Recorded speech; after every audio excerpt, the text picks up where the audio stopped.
Welcome back to Serbia for the second part of Europe District. I'm standing along the Sava River and you can see the historic heart of Belgrade just behind me. Coming up, we'll see whether biological agriculture could save the country's ailing farming sector. And we'll visit the city of Belgrade with the star of Serbian cinema, Miki Manojlovic. He played leading roles in Emir Kusturica's emblematic films.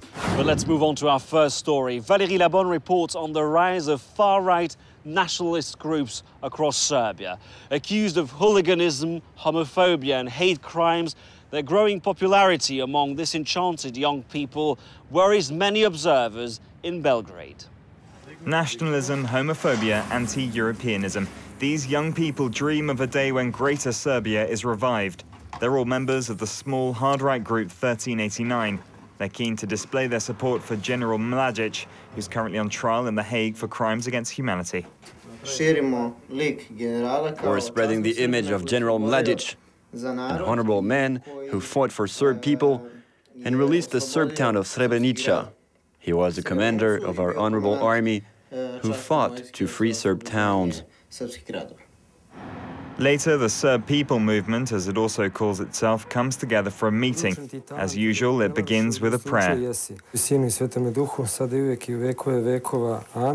Honourable Serbs are expected to uphold the values of the Orthodox Church. 1389 has been on a recruiting drive because recently it decided to go into politics. With a few months to go before the election, its leaders believe their party stands a chance. We would not have started this process if we didn't think we could reach that magic 5% threshold to join parliament. The surveys we conducted in the field showed very good results that have encouraged us to go forward. Like 13 other right-wing organizations known for their violence, 1389 has been waiting for a ruling from the Constitutional Court that could see them banned. Therefore, by running for office, the group is seeking legitimacy. It seems that they can mobilize thousands of people against the gay pride and other events like this. They want to see what there is for them on the political scene. Then you probably have stories of personal ambition from the leaders of these movements. In 2010, supported by the church, thousands of young people squared up to 6,000 police officers protecting the gay pride in Belgrade and completely ransacked the city. Under pressure from the police, authorities cancelled the 2011 event at the last minute. The 1389 had scored its first victory. The government has submitted to all EU requirements, but it can't allow the gay pride parade because 90% of the Serbian population is against it. That doesn't call into question our tolerance towards faggots. In this church, Obraz honours their patron saint. Obraz is another small hard-right group. The priest taking the Mass is known for his radical ideas. He also demonstrated against the gay pride. He says the march has been influenced by Europe. In Western Europe, there are no true Christians. They're under the influence of Satan. And we Serbs want to join them? 31-year-old Mladen Obradovic leads Obraz. He was convicted of homophobic discrimination and he's waiting for his appeal. Many see the charismatic leader following a political career. With rival group 1389 heading into politics, he started to consider it. Obraz has been thinking seriously of integrating into Serbia's political life. But we don't want to make hasty decisions. We want to think properly about the next step.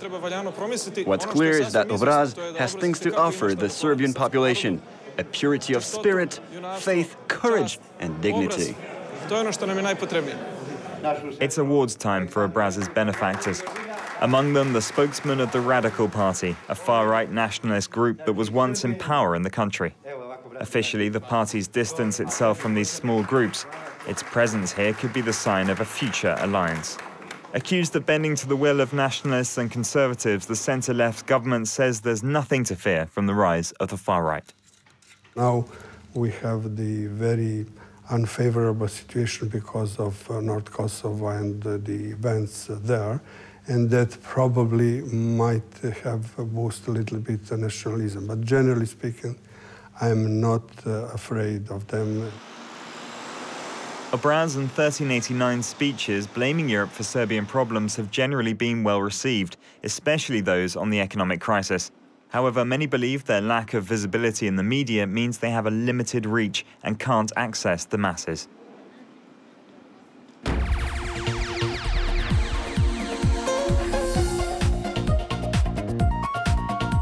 It's one of the ironic consequences of the war and the embargo against Belgrade. Serbia's farmland is believed to be one of the cleanest in Europe. Throughout the 90s, fertilizers were in very short supply in the country. Well, 20 years later, Serbians are hoping to take advantage of this situation and develop organic farming. Our report. Zorana's organic farm lies 40 miles outside Belgrade.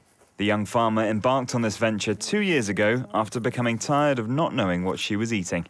In Serbia, the organic sector's still pretty underground. Zorana didn't expect to see her client base expand so rapidly. The demand was so high that this is now developing into a much bigger production.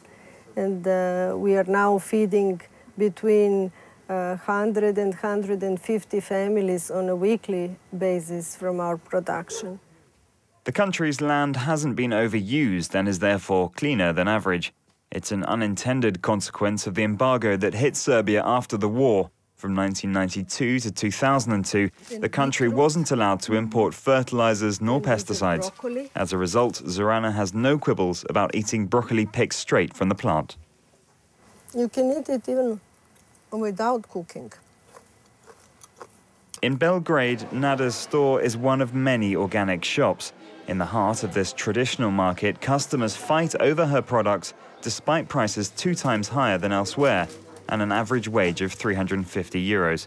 She always believed in the development of organic produce in Serbia, but for the moment 90% of those she sells are imported. She's vowed to help nurture Serbia's organic sector. In these 2 years, we did, together with the ministry, we finished the law, we finished all bylaws, we helped to create competent authority with the laboratory. And actually, we create this logistic, which is actually needed if you want to really develop the organic in Serbia. Each product displays the Serbian certification label. However, there are still differences between national and European legislation. A law created in 2010 pulled Serbian criteria closer to EU requirements, but complex bureaucracy has stunted the growth of the organic sector, especially in the key area of distribution. The Serbian market is tiny, and to export, there are too many certificates and requirements to be met. It's just not profitable for us.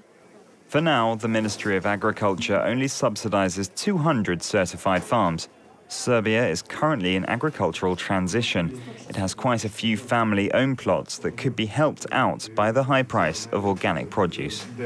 Small-scale agriculture, not very intensified agriculture, then some parts of the country which are really remote can be even advantage for the production like the organic is. By that, we would like to have as much producers as we could have, because currently the number of the producers is rather limited. Zorana believes that if her country joins the European Union one day, Serbian organic produce will flourish. However, its place on the shelves of Serbian markets is under threat. The government may prefer to export organic products and encourage intensive agriculture, which would be 2 times more profitable for the country.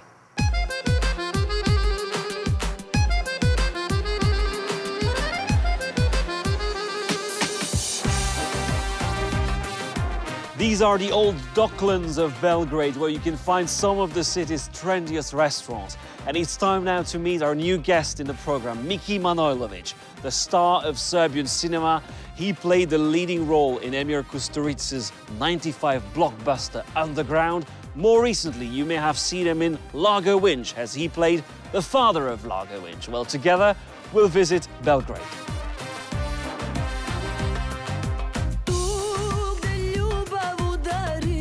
Miki Manojlovic, it's such a pleasure meeting you in your city of Belgrade. This is Kalemegdan, the old fortress, and I know you have very good memories of this place. Yes, when I was a boy, when I went to school, we came when I would like to escape classes in, and so I went here with my friends, and we spent such a nice time with one feeling to be free, to be without any obligation. Mickey, we all know you because of your films. There's one emblematic film, of course, Underground. And I know that the opening scene was shot just around the corner. Yes, yes. Around the corner there is a zoo. When we shot bombing scene of Belgrade, when the lions and all animals going out to be free, it was done here.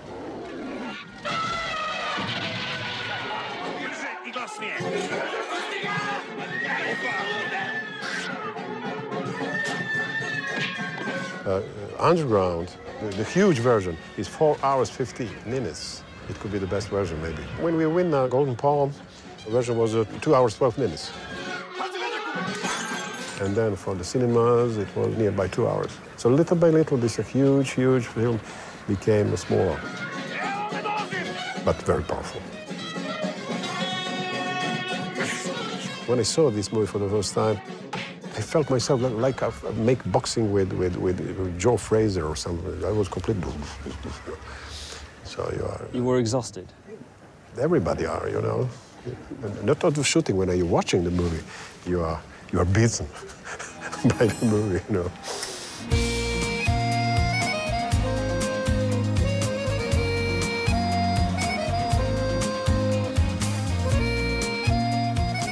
This is the Dorčol district in the historic heart of Belgrade, and I know your father used to live here. Yes, I like very much this quartier. There is so many stories my father told me, but one is very important. We're nearby number 50 in Jovanovo ulica. It was a Herman Schwarz family, Jewish family, and Herman was a best friend of my father, Ivan. And the whole family Schwarz was decimated, but Herman Schwarz doesn't, and he was in our house a couple of months during the Second World War, and he went to Italia, and he saved his life. But I remember that Herman Schwarz, during '57, went to be a worker in München. In Germany? In Germany, yeah. Nowadays, Dorčol is the place to be in Belgrade? Yes. That's the fact, who said that how life changed, you know. So we are nearby Silicon Valley because there is so many cafes, and Silicon Valley because in this new fashion to have a silicone body, you know. Many of girls, they are full of silicone.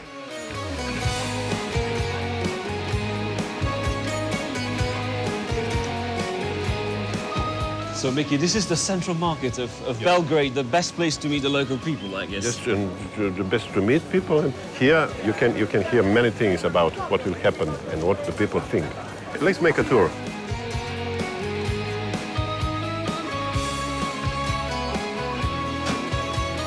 Evo Gavrilo. Ja sam Miki Manojlović. No, paprika is coming. She asked, would you like to taste it? Ah, yes, yes. Kako, prstom? Okay. Hoću, hvala. Beetroot, that's beetroot, right. That's good from the blood. Mm-hmm. I know.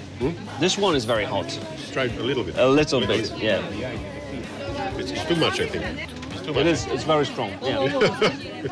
I think I'll stop here. Well, thank you very much. Tell us a few words about Serbian cuisine. What is that? Yeah, Serbian cuisine, that's a mixture of all those good... I don't know what is real Serbian...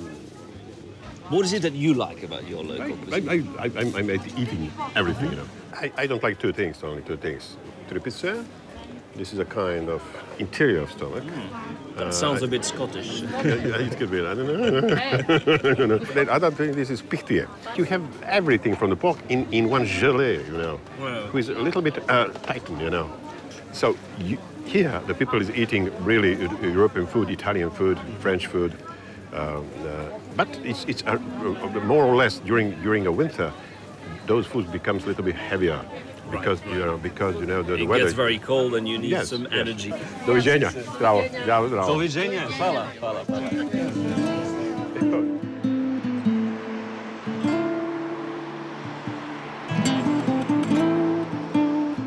these are the ruins of the former defense ministry that was bombed by NATO in '99 in retaliation for Milosevic's campaign against ethnic Albanians in Kosovo.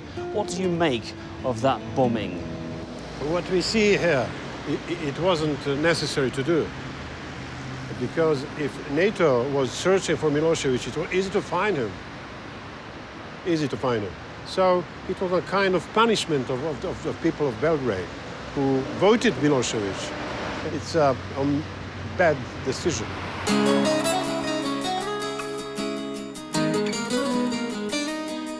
Miki, to finish our program, you took us to the Yugoslav Drama Theatre, and we forget that you started your career on stage. My father, he's an actor. My mother, she's an actress. So I grew up on the theatre.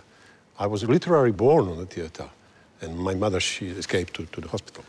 So my start was very, very, very strong on the theatre. And all my life I made many, many things. So they watched me, they saw me. And it was easy and to enter to the cinema. And then came the Palme d'Or in '85 with My Father Is Away on Business. Yes, that's the first Palme d'Or. Second one was 10 years later. And the third one will come. Well, hopefully we'll see you very soon on screen, Miki Manojlovic. And thank you very much for being our guide here in Belgrade. Thank you. Well, that's the last episode of our series of reports from the Balkans and Turkey. As we saw, all these nations are eager to join the European Union. For some, it will be a matter of years. For others, the road will be longer. There's no doubt we'll return to the region. In the meantime, you can log on to our website at france24.com. You can watch our previous editions under the section Europe District. Thank you for watching and goodbye.